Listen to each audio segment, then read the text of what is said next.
భారత ప్రధాని యొక్క జన్మ నక్షత్రము అనురాధ నక్షత్రం, వృశ్చిక రాశి. వృశ్చిక రాశికి ఇప్పుడు చతుర్థ స్థానంలో ఈ సంపూర్ణ చంద్రగ్రహణం ఏర్పడుతుంది.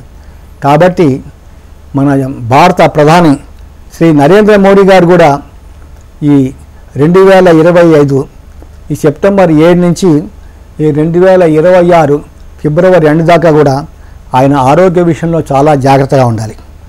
అట్లాగే మన ఇండియాది వృషభ లగ్నం కాబట్టి లగ్నం నుంచి దశమ స్థానంలో ఈ సంపూర్ణ చంద్రగ్రహణం ఏర్పడుతుంది. కాబట్టి మన ఇండియా జాతకం కూడా తీసుకోవాలి. తీసుకుంటే ఆ వృషభం నుంచి ఈ దశమ స్థానం ఏంటంటే పార్లమెంట్ గురించి చెప్తుంది అన్నమాట.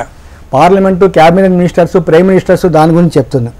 కాబట్టి వచ్చే 6 మాసాల్లో ఈ మినిస్టర్స్లో ఏమైనా చేంజ్ రావచ్చు, లేకపోతే ప్రధానమంత్రి విషయంలో కూడా మార్పు జరగటానికి ఆస్కారాలు ఉన్నాయండి.